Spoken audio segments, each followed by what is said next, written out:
दिया। तो मोदी जी को भी सब लोगों ने प्रधानमंत्री बनाया है भाई, आपकी कृपा से नहीं बने हैं। सावन चल रहा है तो प्याज और लहसुन का दाम पूछना तो शायद पाप होगा।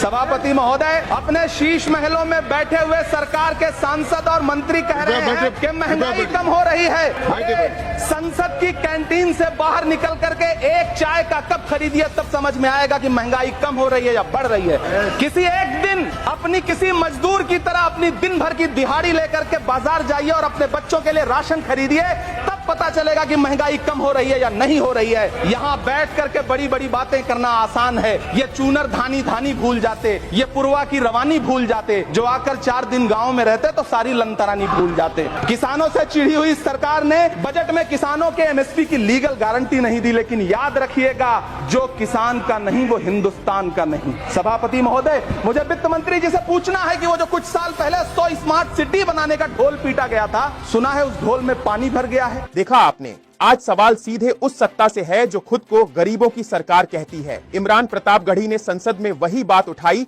जो आज देश के हर गांव, कस्बे और शहर की रसोई का दर्द बन चुकी है। और बात सिर्फ दाल रोटी तक सीमित नहीं है, अब तो हाल ये हो गया है कि मीठी चाय का स्वाद भी कड़वा हो चुका है। देश में बेतहाशा बढ़ते चीनी के दाम ने आम इंसान की मिठास छीन ली है। एक गरीब माँ जब अपनी नन्ही बच्ची के लिए दूध में 1 चम्मच चीनी डालने से पहले 10 बार सोचती है, तो सोचिए कि अच्छे दिनों का यह कैसा मंजर है। क्या देश की तरक्की का पैमाना यही है कि अमीर और अमीर होता जाए और गांव कस्बे का गरीब दाने दाने को मोहताज हो जाए? किसानों को एमएसपी की गारंटी नहीं मिली, स्मार्ट सिटी के वादे कागजों में बह गए और महंगाई की मार ने शहर के मध्यम वर्ग से लेकर गांव के किसान की कमर तोड़ दी है। अब फैसला आपको करना है, क्या यह सरकार जनता के मुद्दों पर जवाबदेह है या सिर्फ भाषणों और चुनावी नारों तक सीमित? आप इस पर क्या सोचते हैं? नीचे कमेंट बॉक्स में अपनी राय जरूर लिखें। और हाँ, आपको बता दें, हम उस गोदी मीडिया से नहीं हैं जिसे केवल इस बीजेपी सरकार की अच्छाइयां ही दिखाई देती हैं। पता नहीं फिर हमारे बहुत से साथी ना तो वीडियो को लाइक करते हैं और ना ही चैनल को सब्सक्राइब करते हैं। इस भ्रष्ट सरकार की सच्चाई दिखाने का एकमात्र यही चैनल हमारे पास है, इसलिए आपसे अनुरोध है, अगर खबर अच्छी लगे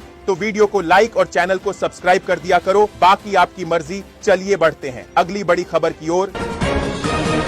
क्या देश की जनता की जेब पर डाका डाला जा रहा है? आखिर क्यों अंतर्राष्ट्रीय बाजार में कच्चे तेल के दाम गिरने के बाद भी देश में पेट्रोल 100 के पार बिक रहा है? देश की एक जांबाज बेटी ने सत्ता के गलियारों में बैठे नेताओं से सीधे और तीखे सवाल पूछकर सियासी हलचल मचा दी है। यह पूछ रही है कि जब पहले बिना एथेनॉल के शुद्ध पेट्रोल मिलता था, तो आज एथेनॉल मिलाने के बाद भी दाम कम होने के बजाय और क्यों बढ़ रहे हैं? इससे पहले 2014 से पहले शुद्ध पेट्रोल भारत में जो आ रहा था वो जनार्दन मिश्रा के बाप के यहाँ से आ रहा था क्या?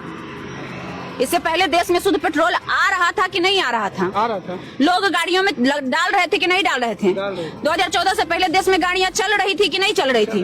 कि बीजेपी के आने के बाद गाड़ी लॉन्च हुआ भारत में? बहुत पहले से चल रहा है। इनफैक्ट आजादी के आसपास से चल रहा है। उस समय भी कार चलता था, वो जो टैक्सी जिसको कहते हैं, उस समय से चलता था। तो उस समय इनके बाप के घर से आता था क्या पेट्रोल, शुद्ध पेट्रोल? उस समय तो पेट्रोल में इथेनॉल नहीं था जी, नहीं ना था।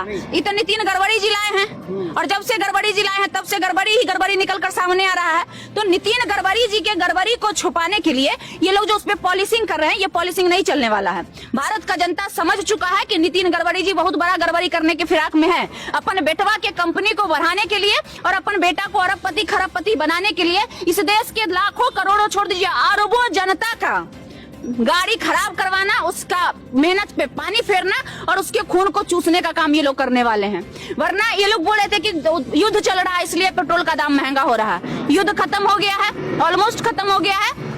क्रूड ऑयल का दाम, कच्चा तेल का दाम जो बढ़ा था वो वापस से घट गया है। लेकिन जो पेट्रोल का दाम भारत में बढ़ा था उसमें मात्र 3 रुपया घटाया गया। बढ़ा कितना था?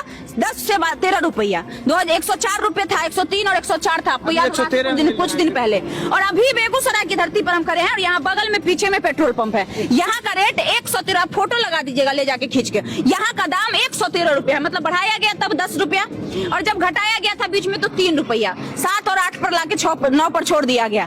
तो ये लोग के लिए जनता कोई मायने नहीं रखता है। इनको सिर्फ और सिर्फ अपना घर भरना है, अपने बाल बच्चों को बड़ा करना है और इस देश की जनता को लूटना है। आप हमें ये बताइए, गड़बड़ी जी बोले थे कि इथेनॉल जब लॉन्च होगा तो पेट्रोल का दाम गिर जाएगा, एकदम से गिर जाएगा। देशवासियों को जो है सस्ते में पेट्रोल मिलेगा। अरे भैया गड़बड़ी जी, इथेनॉल भी मिला दिए, लेकिन तभियो पेट्रोल का दाम महंगा है। मतलब ये जनता को एक तरह से नहीं लूट रहे हैं, तीन तीन तरीका से जनता को लूट। देखा आपने, क्या अब भी किसी सबूत की जरूरत बाकी रह जाती है? अंतरराष्ट्रीय बाजार में कच्चा तेल कौड़ियों के भाव बिक रहा है, लेकिन हमारे देश में पेट्रोल और डीजल के नाम पर आम नागरिक का खून चूसा जा रहा है। कहां गए वो बहुत हुई महंगाई की मार वाले बड़े बड़े वादे और नारे? क्या वो सिर्फ सत्ता की कुर्सी हथियाने का एक चुनावी जुमला थे? सरकार बड़े गर्व से दावा करती है कि पेट्रोल में एथेनॉल मिलाया जा रहा है, प्रदूषण कम होगा और कीमतें घटेंगी, लेकिन जमीनी हकीकत क्या है? एथेनॉल मिलाने के बाद भी जनता को 100 रुपए से 115 रुपए प्रति लीटर का चूना क्यों लगाया जा रहा है?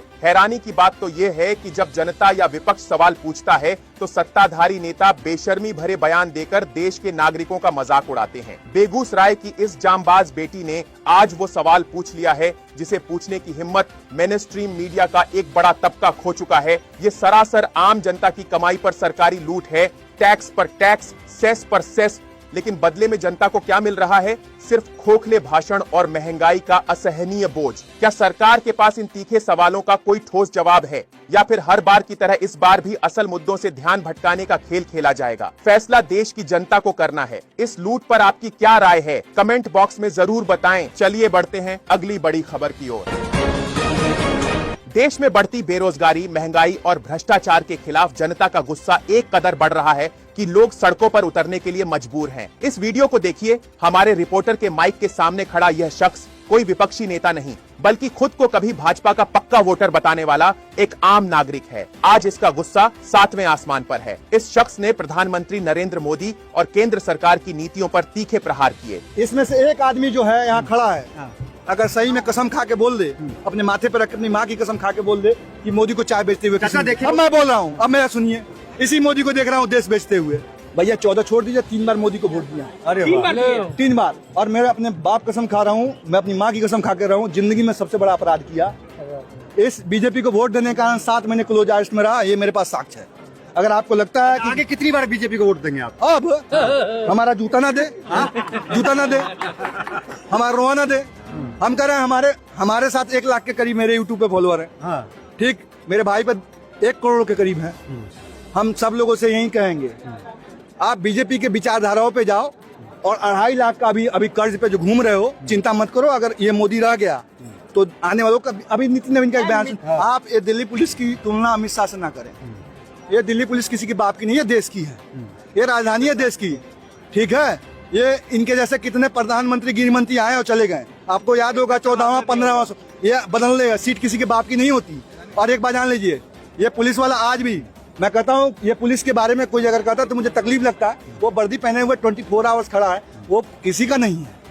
वो मजबूर और लाचार है, क्योंकि पुलिस मैनुअल के अनुसार जो बनाया गया अंग्रेजों का मैनुअल है, उसके आधार पर वो बेचारा दबाव में रहता है। इन्होंने बोला चाय वाला, इस मोदी ने क्या नहीं बेचा?